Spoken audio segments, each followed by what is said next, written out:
Thank you, Colin and Mirasol, for joining us for this amazing film. I wanted to start off with a conversation about what this film was looking at and how we got here in 1983. Mirasol, I wonder if I can ask you, for those who aren't familiar with the sort of political background and history of this film, can you walk us through what had happened leading up to 1983 and what might be forgotten but needs to be remembered in order to understand the context?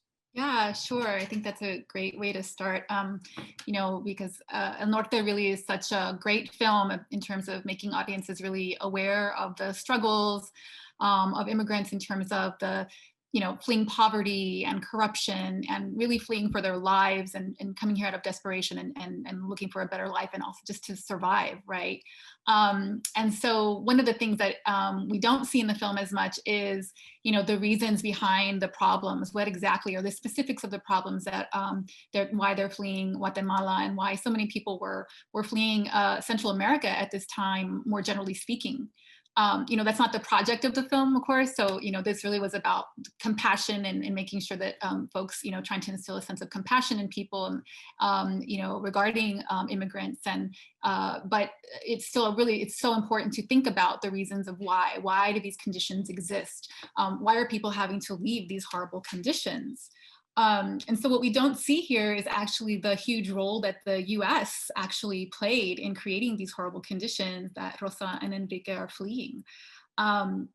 So in terms of, this large, there's a large increase in terms of immigration from Central America during this time. And people were looking for refuge largely as a result, a direct result of our own government's actions, which were forcing people to come north. So after World War II, there was in Guatemala, President Jacobo Arbenz, who was democratically elected. And then, he was putting forward all kinds of land reform. So this included redistribution of land, increasing taxes for folks who own large, a lot of land. So at the time, the United Fruit Company owned huge amounts of land. They were making, producing all kinds of bananas, and they owned they owned railroads, they owned shipping lines and communication networks and all kinds of stuff. So they were a huge powerhouse. And so this was obviously, a threat. And so, what happens is that the United States ends up getting nervous, right? Like this is going to be a threat to, what's going to happen? All our US investments are going to go sour, right? These big companies that are functioning in Central America, this is not stuff that's just happening in Guatemala. It was happening, they're all different, specific circumstances in different countries. But the US, in terms of the US imperial project, right? This is huge. There's all kinds of covert intelligence and operations that were meant to destabilize and overthrow the government, and really couched, it's talked about as like, oh, we're going to get rid of this communist, influence at this time, but really, it's really about the threat to all these big companies who are not going to be able to operate at such an enormous profit, right? If all this goes through, so eventually, what this means is that there's all kinds of repression of anyone who supports the government, and the president was forced to, into exile in 1954, and after that, you get a civil war that goes on for decades, and you see kidnappings and assassinations, just really horrible stuff. And there are a lot of indigenous communities that really supported the rebels, and what ends up happening is the U.S. helps to train death squads, really, that come through and are just massacring people. There's a genocide of indigenous people. I think it's something like 83% of the people who were killed and disappeared were Mayan. So really, the U.S. imperialism, again, is not just working in Guatemala at this time, all throughout Central America, El Salvador, Nicaragua. A lot of people, heard of the Sandinistas, but the specifics are different. But the U.S. was really intimately involved with creating those conditions that cause people to flee, and then when they arrive at the door, are treated just horribly here. So. Okay, yeah. And Colin, if I can also give you another bit of background, because this is a sort of trying to set the stage for where the film comes from, which was just done beautifully by Mirasol. And now I'm curious about your sort of where the film's production, the context of the production, which was, this was not an easy film to shoot. I wonder if you can give us a sense of just the challenges that this very small crew had and what they had to overcome to actually make this film in the early 1980s.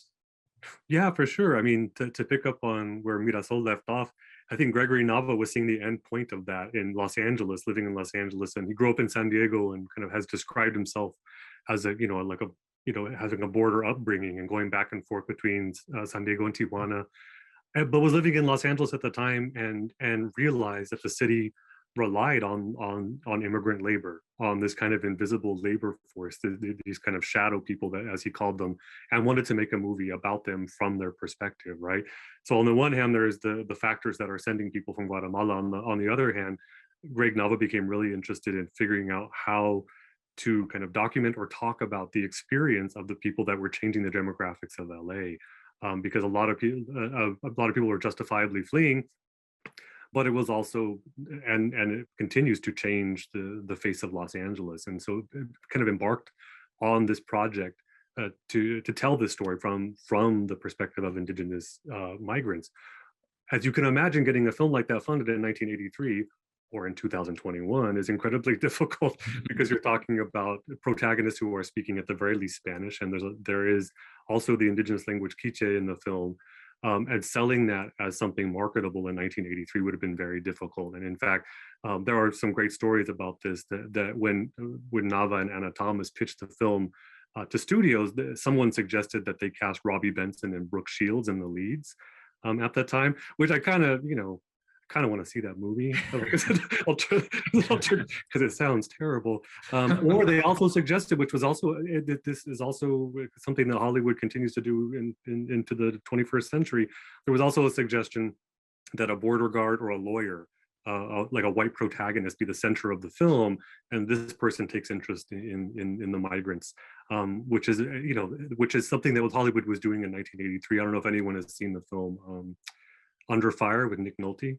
It's about the last days of the Somoza regime in Nicaragua, and Nick Nolte plays an intrepid photojournalist, kind of braving the war in Nicaragua, the revolution. But it again is very, very Hollywood, tells the story from that perspective. So Nava and Thomas wanted to make a completely different film, and not from that perspective, not using those conventions. I think that's their success in doing that makes it a groundbreaking film in that respect, but it was also very difficult to piece together. So they did get half of their funding from PBS American Playhouse and had to piece the rest together from investors. So getting that as a first stage of the process and the difficulties involved in that. The second part is shooting in Guatemala, which, as you can imagine, while this is still going on, while there's a raging civil war going on, while the indigenous communities are being tortured, oppressed, and massacred by the military forces in Guatemala, the filming there was impossible. So they moved to Chiapas, or they decided to film in Chiapas in southern Mexico, which also has a large indigenous population of Mayan descent. But things were not easy there either, because I mean, kind of presciently, Gregory Nava describes Chiapas in 1983 as a tinderbox ready to explode. Which would happen on January 1st, 1994, with the Zapatista uprising. But in general, they were going to small villages where people were justifiably, because of government repression, suspicious of their presence, and so they faced resistance not only from indigenous folks who had learned to be suspicious of outsiders and suspected they were in league with the government, but they also faced surveillance from the Mexican government, who suspected them of being up to something with the indigenous villagers. So on both sides, they faced the resistance. And as Gregory Nava has said in recent interviews, the crew, I mean, he was just out of UCLA Film School. The crew was 5 people in a Volkswagen Bug. So it did not look like an official film crew as well, right? So the difficulty of filming on the fly, this kind of guerrilla, low budget filmmaking, but also doing so in a very kind of tense situation was difficult. And at some point, they were kind of run out of town, run out of one village. At another point, and this is potentially on the part of the Mexican government that was surveilling them. They had a reel of negative footage stolen from the shoot and held for ransom. So all the footage that they had shot in Chiapas was potentially at risk, and they had to pay the ransom in a Mexico City parking lot, evidently, to free the film. So there's just these kind of obstacles every step of the way, and had to finish the filming then in Southern California. So it's interesting insofar as it's an attempt. The film was an intentional attempt to grapple with this issue, both in terms of immigration and what was going on in Los Angeles from that perspective. But even doing so and inserting themselves within that situation at that particular moment made the production all the more difficult. And I'm just curious, so one thing that always is very interesting is like who actually saw the film. In other words, the intended audience and the multitude of audiences that saw this film, which I think is kind of fascinating because it really suggests two things. One is, the desire to actually have people outside of the community to see this film, but also the desire to have the community see this film, right? So that there's two different, and I'm sort of curious if you could if you have some kind of an retrospective analysis of kind of who saw this film and what it meant in the fact of where it was released and how it was seen. Yeah, I think where it was seen was probably, and their ability to get funding was probably dependent on the fact that they could sell an audience or sell the fact that there would be an audience. And part of that, I think, is American Playhouse and just guaranteed a television slot. And it would be shown on television to a public television audience at the time. But because of interestingly enough, and this is in many ways the history of Latino film, is how to market these things to multiple audiences and how to do so effectively. And I think in some ways the history of Chicano film and Latino film is littered with these kind of miscalculations in some ways. So you could imagine how that at this point the calculation would have been, well, subtitles are familiar to an art house audience. It's also an audience that tends to be politically involved or politically left-leaning in some ways. And that became, I think, for the most part, the marketing strategy picked up by Cinecom for distribution, theatrical distribution, which was essentially an art house or specialty distributor at the time. So the idea would be that both on a political level and in terms of seeing something that would have been seen as specialty or niche or art house or even subtitles, the idea that an audience would be willing, which audience would be willing to put up with subtitles. It was originally released in those contexts. There was on the part of the filmmakers and the distributors, there was a desire to get this film to Latino audiences, to people that might connect with it on a different level. I don't know how successful those were. I know that it kind of ironically enough, it premiered in Los Angeles at the music hall in Beverly Hills. And so there were people wondering, why isn't this not showing in downtown Los Angeles on Broadway, where there at the time in the 1980s would have been 5 or 6 Spanish language theaters there. So indeed, the distributor worked with Metropolitan Theaters, who ran some of the theaters along Broadway. The Corwin family, you can correct me if I'm wrong, Ross, because the Corwin family, yes. And they worked with the Corwin family to develop a media strategy, like an advertising strategy with radio spots, print ads, so a trailer for the Spanish language audience, potentially. And so I don't know how well it did in that environment. Theatrically, but it reportedly stayed downtown for about a year after its release. So it suggests that it was successful with multiple audiences and a Latino audience. But you have to remember, in 1983, marketing to a Spanish language audience or a Latino audience was just uncharted territory for a distributor or a major studio, right? They were trying different strategies, a lot of which did not work. But this is one. This I think, their calculation for the film would have had to involve both audiences. I don't know if that answers your question. No, absolutely, yeah. And that was part of a larger question about what's happening in Chicano filmmaking in the early 1980s. And I'm sort of curious, Mirasol, like this idea of what's happening in that moment with Luis Valdez shooting Zoot Suit. Is this a moment of kind of Chicano filmmaking rising, or is it sort of like a kind of a spark, but not necessarily a fire? What's happening in the early 1980s? Yeah, so it's a really interesting moment. So the 1980s, right? So Chicano filmmaking is really born out of the 1960s in terms of the Chicano movement, and it's really initially it's a response to decades of negative stereotypes, of exclusion, and it's really something that is conceptualized as oppositional cinema, right? It is oppositional filmmaking. It is meant to be a tool. It is meant as a weapon. It is meant, you know, to just counter all of this negativity, right? So in the 1980s, that's what, you know, we do get Chicanos and Latinos, and this is the decade of the Hispanic is what it is, right? So when the demographics are changing and the advertising industry and the media industry is all recognizing the political power and the economic power of the Latino community. So where, you know, and Luis Valdez, he's one of the veteranos of Chicano film. He's, you know, made what's largely considered the first Chicano film, I Am Joaquin. And so, you know, and so Zoot Suit, when he makes Zoot Suit, this is really, it's really a historic film, and on many levels. It's the first Chicano film that's produced and distributed, you know, by a Hollywood studio, which is Universal Pictures. It's based on the Zoot Suit riots and the Sleepy Lagoon murder trial from the 1940s. And so it's interesting because where Valdez was one of the most vocal people about, you got to be outside the system. If you're working in the system, then it's a problem. At the same time, you know, part of what the problem is, well, we've been excluded for so long. Why have we been excluded? So there's these sort of, you know, this push and pull, right? These sort of contradictions. So, you know, at some point there's a recognition that like there's power in reaching this mass audience, right? This is an important thing. So this is a transitional moment where a lot of the Chicano filmmakers who have really, you know, they start to professionalize and they start to move into the mainstream. Hollywood starts to have a little interest. Okay, what's going on? There's some dollar signs we can tap into.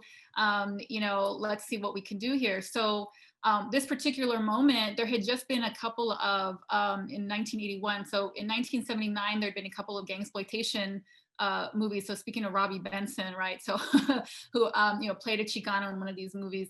But you know, there were a couple of gangsploitation movies, Walk Proud, Boulevard Nights, and there were protests around Boulevard Nights, which really was bringing attention to these, you know, really negative portrayals. And so studios dropped plans for additional movies that were in the works, but Zoot Suit got to move forward because this was the moment they're saying, Hollywood says, well, let's give Latinos a shot at some self-representation here.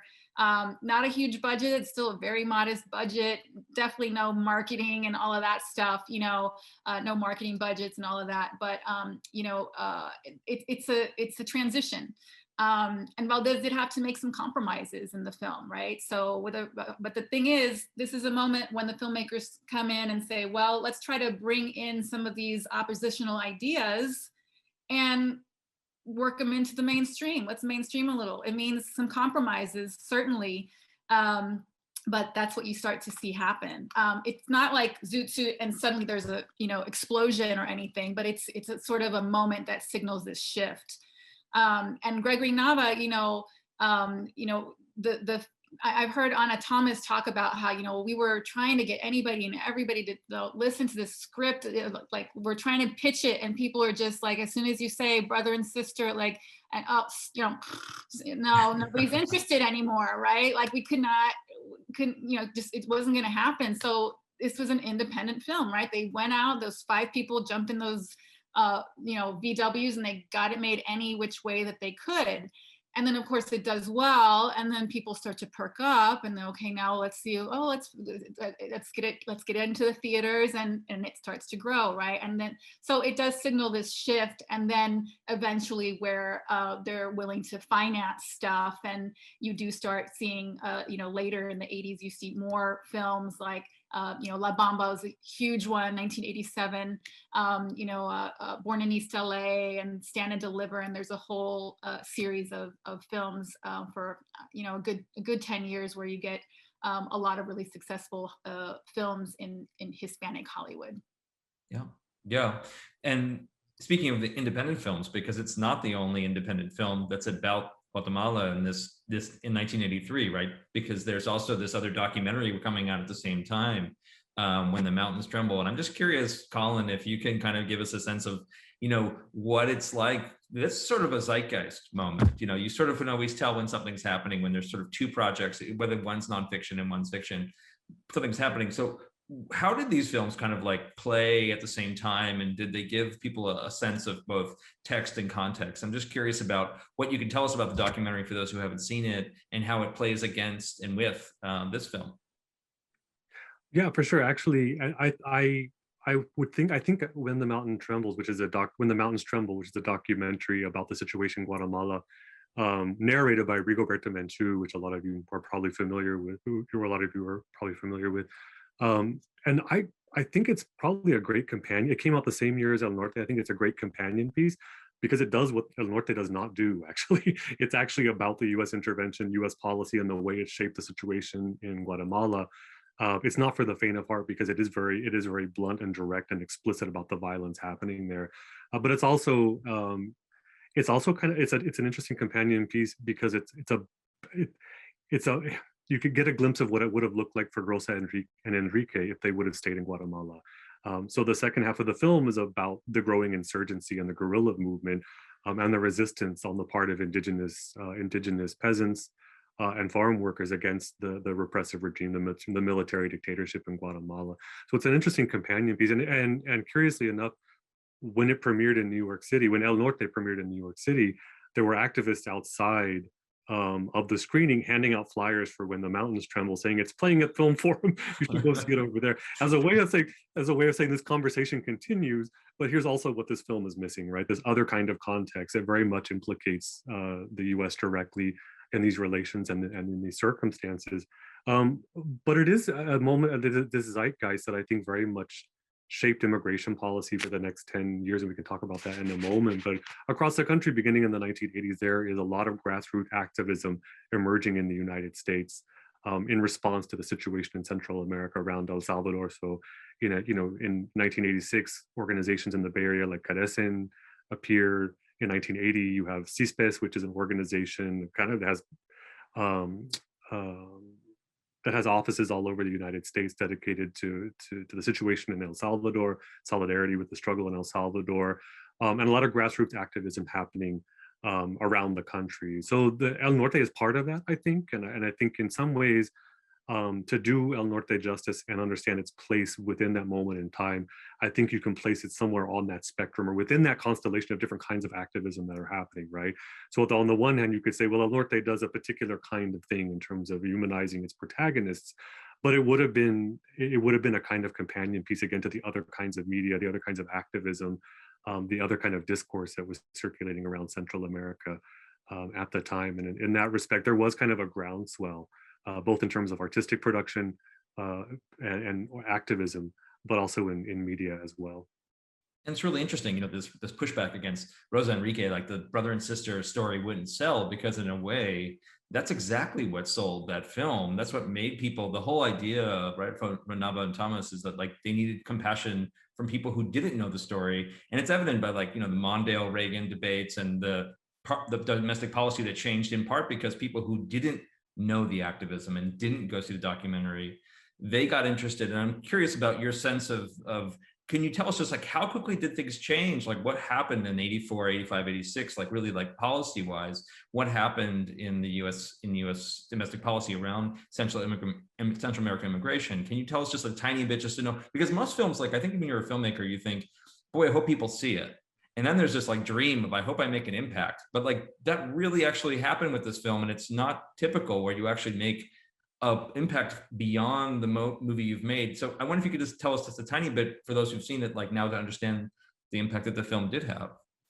Yeah, and I think that, again, I think that you probably can't attribute it solely to the film, but to this kind of moment, this kind of groundswell of activism and these concerted efforts to create awareness among a U.S. public that was not necessarily aware of the situation or aware of its root causes, right? First off, in 1984, imagine, if you will, two presidential candidates both referencing a feature film made by a Chicano filmmaker, right? But that's how reasonable, relatively, the immigration debate was back in 1984, that they're both talking about the human impact of this situation, right? But it was part of a bipartisan push to get immigration reform, and so even it's something I mean probably the most important legislation from that moment is in 1986, the Immigration Reform and Control Act, which granted asylum to around 6 million individuals who had been in the U.S. since 1982. And that was a generational transformation. I mean, a lot of my students and friends, their parents were essentially kind of legalized by that act. And the kind of, although it involved, as you might imagine, this kind of balance with border security and so on and so forth, and these other kind of measures, it does suggest a kind of a more humane approach towards immigration and a recognition of the place of immigrants within the U.S. social and economic life, and the need to deal with that situation in a humane and just way. At the same time, interestingly enough, and this is kind of there was still, up until the 1990s, a differential treatment of immigrants from different Central American countries. In other words, the countries like Nicaragua and Honduras, where we were fighting the communists, those immigrants were much more likely to have asylum cases be approved or to get asylum in the US. In countries where we were supporting repressive regimes that were being opposed by indigenous resistance, like El Salvador and Guatemala, those asylum applications were denied at about 97–99% during the 1980s. And so it depended on what side of the Cold War you were on. But government policy, the idea was you could not extend asylum to Guatemalans or Salvadorans because it would be admitting that we had something to do with this crisis, that we had something to do with the Civil War, that our involvement was causing this problem. And so there's a way in which so that, I know you asked me to be brief, and I'll try to be brief, but that began to shift in the 1990s, when there were a couple of different, like the 1990 Immigration Act, which began the temporary protected status for Central Americans, including those from El Salvador and Guatemala. So there was a shift, and I think activism has a lot to do with that. And something like El Norte that brought this issue to a broader consciousness, right? That it showed on public television. People saw it on public television. I remember, screenings happening in high school in Spanish classes where they're always looking for good films to show students. But things like that where it became a part of public discourse, in the fact that it made its way into a presidential debate is remarkable in that respect. The fact that we're talking about it 35 years later is remarkable as well, because that does not happen to many films. Yeah, in fact, it's funny you should say that, because that's exactly where I saw it. Was I saw it in junior high school. They showed it to a bunch of Massachusetts kids, and made quite an indelible impression, as you can see. We're still talking about it many years later. And I'm interested too about Nava's overall filmmaking, because the border, right, Mirasol, comes up a lot, and I'm still fascinated by Nava made Border Town, and of course with things like My Family, Mi Familia. I'm kind of curious about are there other filmmakers who if you're inspired by El Norte and Nava's kind of film catalog, are there other filmmakers who have focused on this subject that we should kind of, if you've got some time while you're sitting in quarantine, that you'd love to look at some other films and filmmakers? Sure. I mean, I'm not by any means a border studies scholar or anything, but I can certainly think of some films that there are definitely some things that come to mind. And the first person that comes to mind is Lourdes Portillo, in terms of like the classics. So when I think about this film, I immediately think of there's a film called Después del Terremoto, After the Earthquake, that was just made a few years before, that she made with a poet named Nina Serrano. It's about a Nicaraguan immigrant who's reunited with her boyfriend, after he's, come to the United States, also after being tortured, because of his political activism in Nicaragua. And, interestingly, that film was actually really criticized because it wasn't political enough, right? This was just a story. This was film that was being used for a good, you should be making hard-hitting documentaries and fighting for the cause, right? This is the 70s in San Francisco. And so you think about just a few years later, a film like El Norte, a drama, making such a huge impact, to just see just how important, films like that can be, right? It's a short film. But her work in general, she also made Señorita Extraviada about the murders in Juarez, In general, her work, what I find really interesting about her work is that she really raises lots of questions as opposed to really providing lots of answers. She really encourages us to question what are we going to swallow, in terms of the truth. What do we think? What's the official story? Are we being critical about that? So I think that's what I really love about her work in general. In terms of something a little more contemporary, Alex Rivera and Cristina Ibarra recently made a film called The Infiltrators, which I think is just a really fascinating film. They're doing some really interesting work, and they made this film together, and it's based on a real story of two immigrants who get detained on purpose in order to get into a detention center so they can do their work, their activist work from within the detention center. Really amazing film about the incredible work that young people are doing around immigrant rights, in this country. And both of those filmmakers have done really amazing work. Alex Rivera did Sleep Dealer, which is really interesting, thinking about labor and the border, and Cristina Ibarra made a film called Las Martas, which is a really interesting look at the border in a very different kind of way. But they're two fabulous filmmakers that I always keep my eye out for whatever they're doing. That's great. Thank you. Yeah, one of the things that, when I talk to you, both of you, about this film, I think all of us are kind of interested in the movie, is that Nava and Thomas don't actually pull punches on this. They really talk about fissures within the community, that there is not necessarily, a simpatico from those in indigenous communities in Guatemala. When you arrive, even within Guatemala, then you arrive to Mexico, you find a different set of conflicts. Then you come to the United States, you find a different set of conflicts.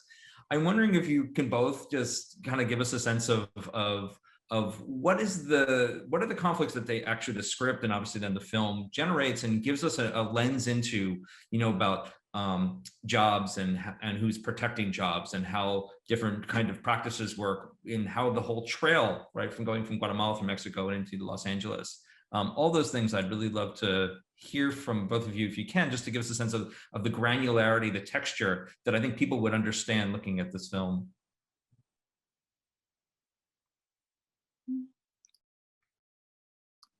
Do you want to take a stab at that one, Colin, first, or? I don't mind. I mean, I think one of the things that's remarkable about this, when you go back to it, is how fine-grained and how attuned they are to cultural, national, and linguistic difference, which I think is remarkable for 1983, but it's remarkable, I think, for the 21st century, where in many cases you have films that they are immigrants or they're Latinos.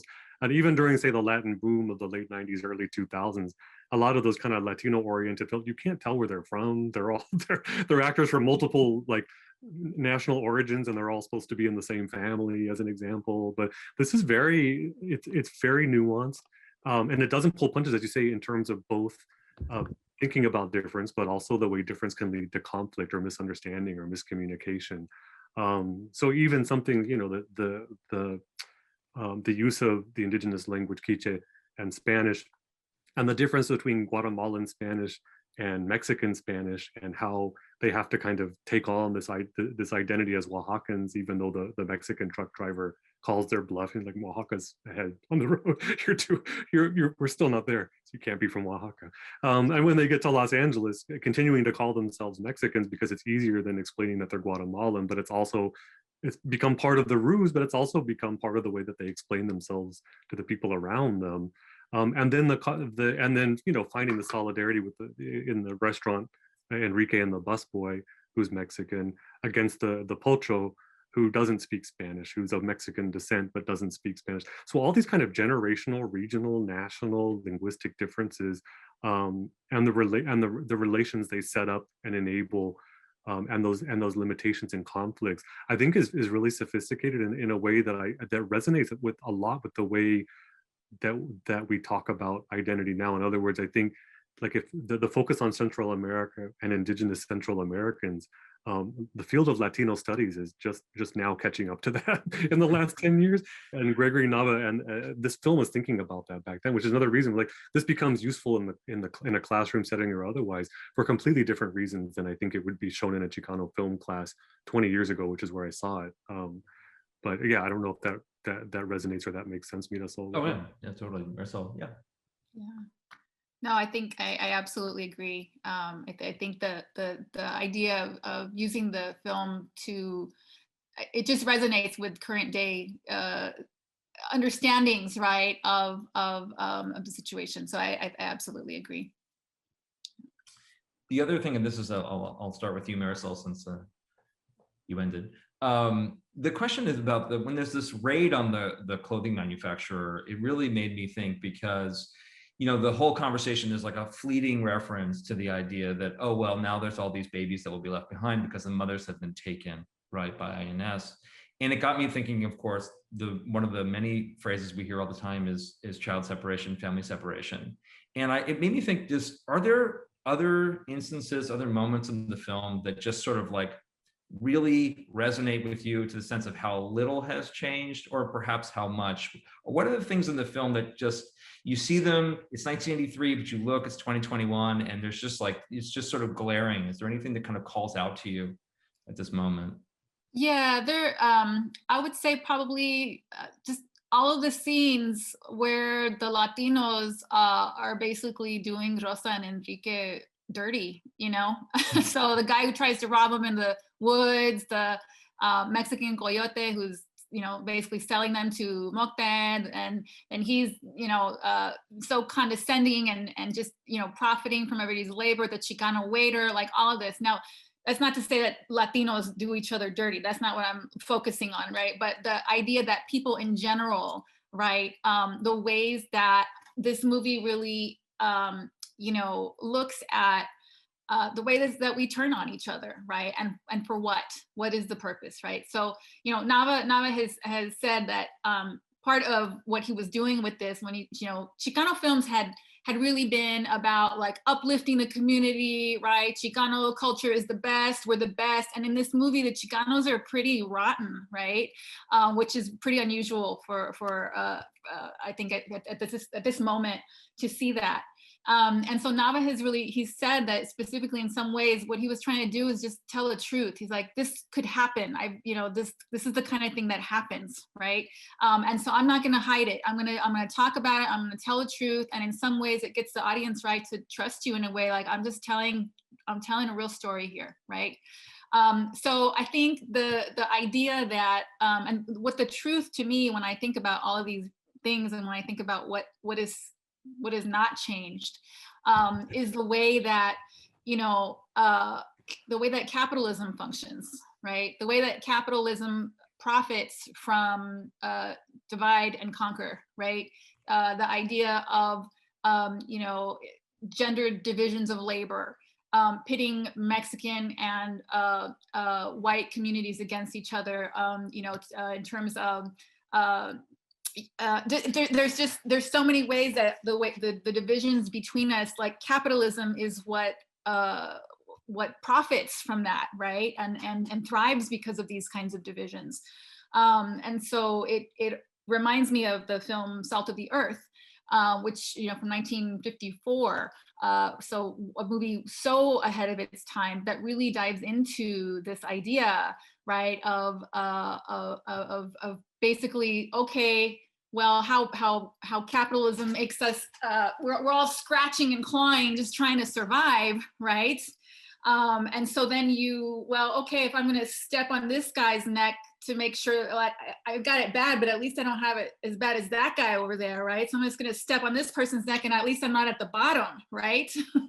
So I think that's sort of like what I see at play here. And it's like, oh, it's true in 1954, it's true in 1984, it's true in today, and not just among Latinos, but just, anybody who's scratching and clawing to get their way to the top, or just not even to the top, just to survive. So. Colin, did you, anything that sort of like just jumps out at you when you were watching it again? Yeah, the initial impulse that Gregory Nava had to humanize immigrants, and to follow that trajectory, and to center their stories, to have it be told from their perspective, but also to understand immigration as a longer process, right? And I think both things are missing from our contemporary immigration conversations for the most part. I think that shifted somewhat recently, but there still is a lack of understanding of that entire process. And to his credit, I think a lot of these films, and Hollywood's guilty of this as much as Mexican cinema is, and to some degree Latino cinema, immigration is seen as a border problem, right? And the focus is on the US-Mexico border, in some ways justifiably. But that's also about where the border is the locus of enforcement or security and so on and so forth. But it doesn't encompass the entire phenomenon or process of migration, right? And so I think the film both asks us to think about that entire journey, and the end point of that journey, and you know, that at the end of the film where they both, you know, where Enrique and Rosa are talking about that they have no home. They have no home where they came from. They have no home in Los Angeles.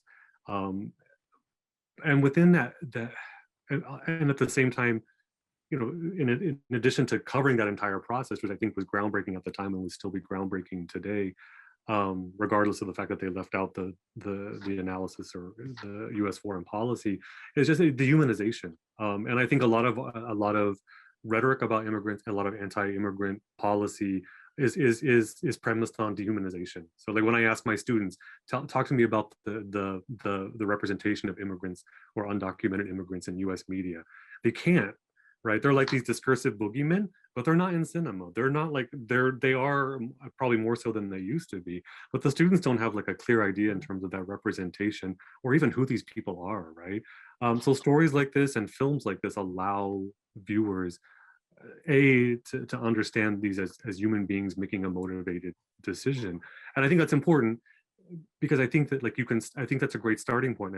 Someone recently mentioned as like in the Biden administration, saying that you have to imagine what it would take for you to travel thousands of miles to a place that you don't know, fully aware of the fact that you may be subjected to different kinds of violence along the way, or sending your teenager unaccompanied on that same journey, right? What would it take for you? What kind of circumstances would it take for you to make that journey or allow someone else to do that, right? And that question, that kind of very human question, leads to, in an ideal circumstance, thinking about what are those factors? What are those circumstances? And ultimately, you know, the US has a lot to do with that. We have a lot to do with that, and the kind of the lifestyles we live in a place like LA. And I think Nava does a great job of making this point. The city is dependent on that labor, right? But there's not an acknowledgement of that, or an acknowledgement of the policies, a long-standing, decades-long, century worth of policies that have led to that situation. That's a long, multifaceted answer that I hope was not that convoluted. But I think but I think it's at the heart of what's missing from the immigration debate. And so it's sad that I think that humanization is still one of those things that we have to work on, but it is. And I think in some ways it's the key to a lot of shifting that debate in really important ways.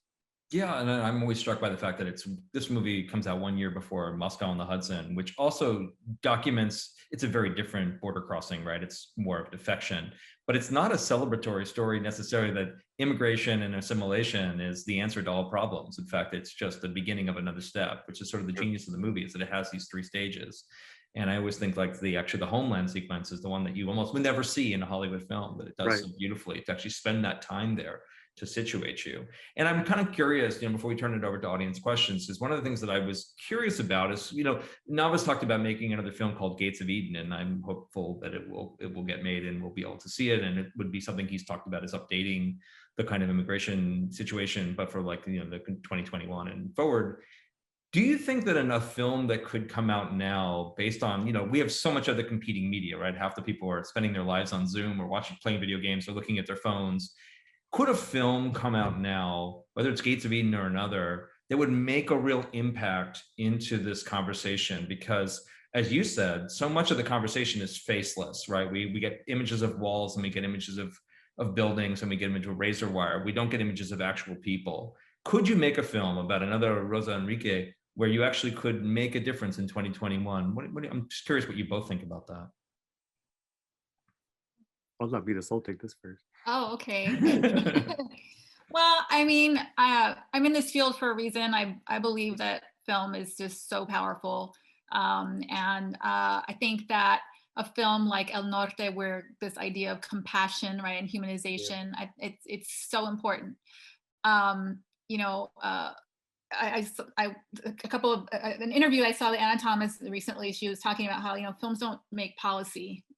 You know, so on some level, I can see that. At the same time, like, people make the policies, and the people who make the policies are the people who watch movies, right? And for me, when I think about this, I'm like, I think it can make a difference, but I think it's a long-term investment, right? People who are growing up with more and more of these images, whose understanding of the immigrant experience is different, is more human, is more, you know, and they're getting that compassion instilled in them young, as opposed to having to unlearn all this garbage that they've been learning and having to deprogram, you know. If they grow up with more of that, we have more stories like that, we have hope that those people are going to get into the positions that they're the ones making the policies, the humane policies. No, 100%. You know, the example on that note that comes immediately to mind, and I think it's not about a film changing policy per se, and this is probably the most cliche film I could, you know, probably think is Roma from 2 years ago. Because and there were a lot of debates about that. Some people loved it, some people didn't like it, but that debate is still going on 2 years later, and it provoked a really meaningful conversation in Mexico about race and about discrimination against indigenous people. And regardless of what you think about the film, the power of a film to ignite a societal debate and a transnational and global debate at that, right? So, because I think a lot of that has extended into the US. And Yalitza Aparicio has become a star, not only for her performance, but because she's the face of this changing Mexico, a changing US, right? Because of the indigenous migration to the US over the past 20 years, right? So there's a way in which I've come to value films like El Norte and Roma as what they are as films, but as remarkable successes at generating a conversation, right? That in El Norte is still generating this, regardless of what you think about the film. We're talking about it 35 years later, right? Regardless of what you think about Roma, I could teach an entire semester on that based on everything that has been generated by that film and the response to it. A lot of it ugly, of course, but nonetheless, there is these kind of shifts that happen. And so I've come to believe in the power of film on that level, right? That it's not necessarily a one-to-one effect, but the right film at the right place at the right time can produce this kind of dialogue that I think in many cases, you know, in the case of Mexico, it is entirely and 100% acceptable to be openly racist towards indigenous people in public. What you see in El Norte still happens, right? The fact that the conversation is starting about that, and there's some kind of stigmatization of being racist on that level, is a start, right? It's not the end of the conversation by any means, and the film doesn't necessarily solve a problem. But in that way, I think the films and a new film about immigration, for the reasons I said earlier, would on that level, I think would be more than welcome, right? Because unfortunately, we do still have people who don't understand or talk about immigrants as human beings, right? Yeah, well, you both convinced me, but of course I'm a cinephile for one of the reasons you just said, because I think that's art, right? Art is supposed to get us engaged, and that's what this whole thing's about. I'm 100% believe. Well, one of the things that came up from the question is kind of twofold, which is, one is the question about, we just have to talk about it, the tunnel rat sequence, and then the way, if I can embed these two questions together, a question about the style of the film, the production design, and how it might reflect the narrative and political aims of the film. So, you know, that sequence mixed with the kind of like, you know, there's a lot of texture to the film. The beautiful production design and set design of the film gives that kind of framing devices. So I'm just curious about your sense of how the tunnel sequence plays, and then where the kind of production design of the film kind of plays in some of the themes of the film, and maybe its political efforts. I don't know if I can speak to the tunnel specifically, but when I think about some of the cinematography and some of the, you know, the magical realism kind of, you know, some of that the way that functions to, you know, it doesn't fit the logic, right, of the Hollywood narrative, right? It doesn't fit I think it just forces us to think a little differently and to think about different realities, right? Every time I watch this and I see, like the scene where Rosa sees her mom in the kitchen, like how out of place that looks, and how just the lighting, everything, it's just so beautiful. And it always reminds me of just like all of these stories I used to hear as a kid and things that were part of my everyday reality. But the further I get from my elders and I don't hear those stories, I don't think about them as much. And I get set in this other way of thinking that those stories, not just the stories, but you feel Rosa's connection to something else, right? She's not just functioning in this world where she's just trying to survive. She's connected to something bigger. She's connected to this other side. She's connected to her family. She's connected to her traditions. It defies the logic. I don't know if that's, was she vacuuming when that happened? Was she sleeping when I don't know. Like, it doesn't matter. I just feel her, and her world, right? And you get immersed. So I don't know about the tunnel. I'm sorry, I don't have too many thoughts on the tunnel, but that's quite okay. maybe Colin. Yeah. Oh, I get the tunnel, huh? All right. You get the tunnel. All right.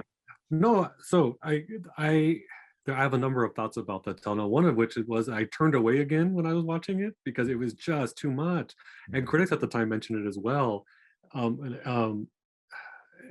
Like having difficulty. One critic I think was trying to like couch his terms like diplomatically, or couch this diplomatically, saying, "Well, the running time's a bit long. They could have shaved a bit off the tunnel thing." But I was like, "That's not why you picked the tunnel. The tunnel thing, because it's hard to look at, right?" And I think it lasts almost. I timed it this time, it's like 9 to 10 minutes or something like that. It's excruciating, and it's supposed to be excruciating.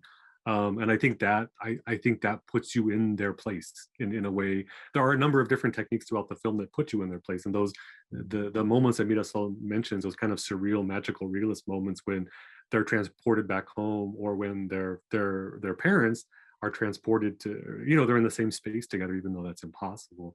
But this is one of those things one of those techniques that puts you in the place of someone going through a tunnel and having to imagine what that must be like. What can one do with fiction filmmaking versus nonfiction filmmaking with a film like this? Like, what are the needs? And is it just to kind of find a human element for compassion, or is it a framing device, the journey? That I'm just curious your sort of sense of like, what makes it that it makes it meaningful for people who may have not thought about this issue? If there's something in the film that kind of you think resonates, is it just that we all we all have families, or is it this idea of, because Mirasol, you were talking about this idea of exploitation of labor, and this sort of extraction of labor and exploitation. Is it the idea that we are all struggling, or is it that within the struggle there's family? There's these kinds of themes that I'm just curious because this is probably going to be our last question, but I'm just curious if there's things about this film that just sort of resonate because they're just core human elements that will resonate with people, then that's why the film kind of connected. I mean, to me, I think the family part of it is the tearjerker part of it, but I don't know if it, to me, is the part that is necessary as universal, because we do all have such different kinds of family connections, or, but I think the idea of trying to survive, or the idea of having dreams, the idea of having, working towards something, and then the disappointment, or the realizing it's futile, or realizing, not to be totally depressing, but like how limited, how tied your hands really are, how systemic some of these problems are. Yeah, Colin. Yeah, and to me, speaking of the American dream, so I was thinking about that as well. Like I think like the reversal in a way that Navas and Thomas are able to do, insofar as you see restaurants. I mean, you see all the things that appear in the Good Housekeeping magazines as the American dream, which turn out to be a fiction inaccessible to them. It exists, but they are the support structure, right? In restaurants, in the fashion industry, in terms of domestic work, in terms of construction at the end, like Enrique, they've just had this conversation when they're talking about they have no home. He's left building someone else's home, this kind of 2-story home, like this suburban home or what have you. But the reversal in this case is the fact that these are environments that a lot of us are familiar with.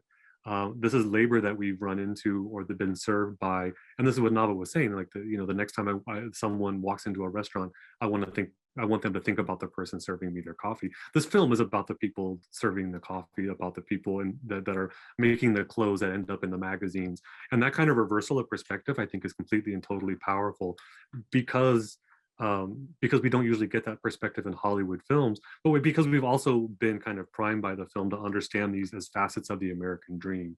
And we realize once they arrive that there's unequal access to that. And in fact, they are the support structure for the unacknowledged support structure for other people's American dreams. And that, to me, there are reminders of that throughout the film at different moments. And I think that is one of the more powerful dimensions of the film from my perspective, or thinking about how that works, and also the role of media, and even in projecting a kind of American dream, because they implicate movies, they implicate Good Housekeeping, and the fact that this is a vision of the U.S. that goes around the world, but that has this insidious underside, right? This exploitative underside that I think that in many ways is what sticks with me from the film. This was fantastic. I'm so grateful to both of you. This was just a great talk, and I knew it would be invaluable to have you both here. So I'm just so thankful.